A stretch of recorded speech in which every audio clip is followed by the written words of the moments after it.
Instant झटपट या quick बनने वाला आम का अचार आज हम बनाएंगे जो कि टेस्ट में भी बहुत ही लाजवाब होता है। अस्सलाम वालेकुम, मैं हूँ Sadia Uzair. Welcome back to Sadia Uzair's kitchen. Start करेंगे रेसिपी। रेसिपी पसंद आए तो वीडियो को लाइक शेयर करना और चैनल को सब्सक्राइब करना भी आपने बिल्कुल नहीं भूलना। बिस्मिल्लाहिर्रहमानिर्रहीम। तो केरी का अचार बनाने के लिए यहाँ पर कुकिंग पैन को मैंने चूल्हे पर रख दिया है।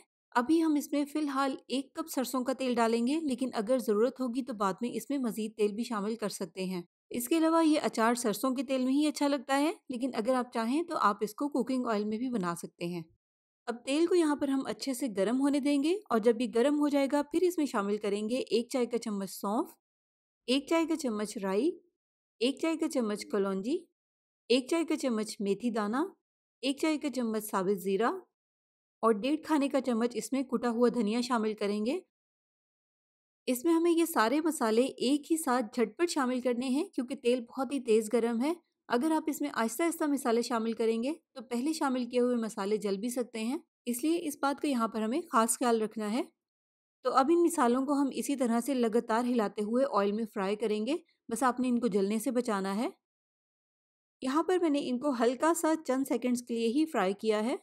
अब इसमें हम फ़ौरन से ग्रेट किए हुए या कद्दूकश किए हुए कच्चे आम शामिल कर देंगे। अब यहाँ पर मैं आपको कच्चे आम या केरी के बारे में भी बता देती हूँ जो मैंने इसमें शामिल किए हैं। मैंने यहाँ पर 1 किलो कच्चे आम लिए थे। अच्छी तरह से धोने के बाद उनको खुश्क करके आम का जो ऊपर का छिलका है छुरी की मदद से उसको उतार दिया था। उसके बाद ग्रेटर या जिसको कद्दूकश भी कहते हैं उसकी जो मोटी वाली साइड है उससे इनको ग्रेट कर लिया था। छिलका और गुठलियाँ निकालने के बाद इस वक्त जो कद्दूकश किए हुए आम हैं उनका वेट 600 ग्राम है। तो जैसे कि यहाँ पर आपने देखा है कि केरी शामिल करने के बाद इसको मैंने ऑयल में अच्छे से मिक्स कर लिया है। अब साथ ही हमें इसमें पिसे हुए मिसाले भी शामिल करने हैं और सबसे पहले इसमें शामिल करेंगे 1 खाने का चम्मच कश्मीरी मिर्च का पाउडर। ये हम सिर्फ कलर के लिए ऐड करेंगे, अगर आप नहीं ऐड करना चाहते तो आप मत ऐड करें।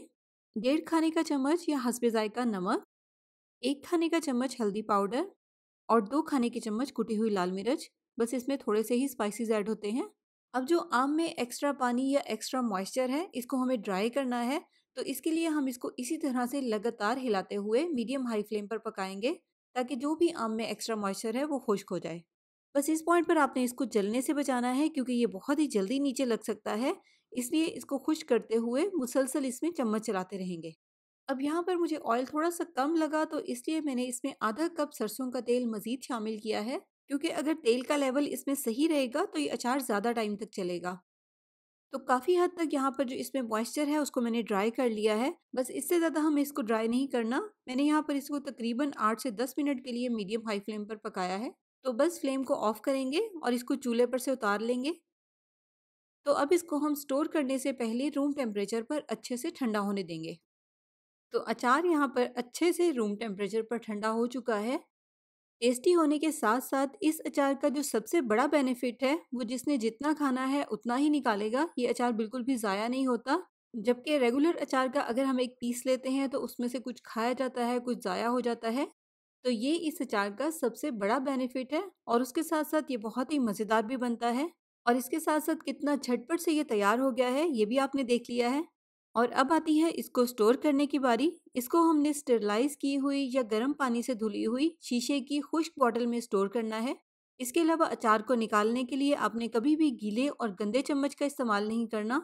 और इसके अलावा सबसे इम्पॉर्टेंट, अचार के ऊपर जो ऑयल का लेवल है इसको आपने मेंटेन रखना है। जब आप इसको बॉटल में डालेंगे तो थोड़ी देर के बाद अचार नीचे बैठ जाएगा और ऑयल की लेयर ऊपर आ जाएगी। ऑयल की इसी लेयर की वजह से हमारा अचार ज़्यादा टाइम तक सेफ रहेगा। इसके अलावा इसमें हमने कोई भी प्रिजर्वेटिव वगैरह ऐड नहीं किया, इसलिए इसको हमें फ्रिज में स्टोर करना है।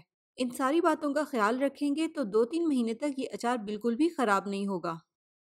तो बनाएं और इंजॉय करें क्योंकि कच्चे आम का सीज़न भी है। और जाते-जाते वीडियो को लाइक, शेयर, चैनल को सब्सक्राइब करना भी आपने बिल्कुल नहीं भूलना। अपना बहुत सा ख्याल रखिएगा, दुआओं में याद रखिएगा। Thank you for watching. अल्लाह हाफ़िज़।